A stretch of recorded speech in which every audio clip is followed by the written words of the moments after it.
বাংলাদেশে পাচারের উদ্দেশ্যে মজুত রাখা ১৩ লক্ষ টাকার মাদকসহ ত্রিপুরা সোনামুড়া থানার পুলিশ এবং বিএসএফ জওয়ানদের যৌথ অভিযানে গ্রেপ্তার ২ মাদক পাচারকারী। মাদক পাচারকারীদের বিরুদ্ধে পুলিশের অভিযান প্রতিনিয়ত জারি থাকলে ত্রিপুরায় নেশা পাচারকারীদের উপদ্রব কিছুতেই বন্ধ হচ্ছে না। আবারও গোপন সংবাদের ভিত্তিতে ত্রিপুরা সিপাহীজলা জেলা সোনামুড়া থানার পুলিশ এবং ৮১ নম্বর বিএসএফ জওয়ানরা মিলে ২ জন মাদক পাচারকারীকে গ্রেপ্তার করেছে। তাদের বাড়ি থেকে বাজেয়াপ্ত করা হয়েছে ২টি সাদা বস্তা থেকে মোট ১০০টি নেশার অবৈধ এসকপ সিরাপ এবং ৬০০ গ্রাম নেশার ইয়াবা ট্যাবলেট। পুলিশ এবং বিএসএফ জওয়ানদের প্রাথমিক জিজ্ঞাসাবাদে ধৃত মাদক পাচারকারীরা জানায় তাদের উদ্দেশ্য ছিল অবৈধ নেশা সামগ্রীগুলি বাংলাদেশে পাচার করার। অভিযুক্ত ২ জন মাদক পাচারকারীর বিরুদ্ধে সোনামুড়া থানাতে এনডিপিএস ধারায় মামলা নেওয়া হয়েছে।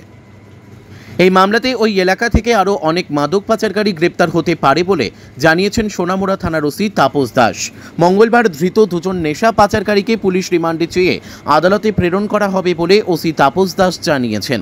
তিনি আরও জানিয়েছেন, এই মাদক দ্রব্যগুলি বাংলাদেশ থেকে প্রায় ১৩ লক্ষ টাকা হবে। ধৃত ২ জন মাদক পাচারকারী হল ইদ্রিস মিয়া বয়স ৬০ এবং মনোরা খাতুন বয়স ৫৬ বছর, বাড়ি সোনামুড়া থানাধীন এনসি নগর ফকিরাদুলা।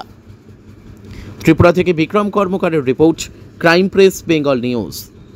আজকে আমরা ইউএনসি নগর ফকিরাদুলাতে একটা জয়েন্ট অপারেশন করি। আমরা সোনামুড়া থানা এবং ৮১ নম্বর ব্যাটালিয়ন বিএসএফের সঙ্গে।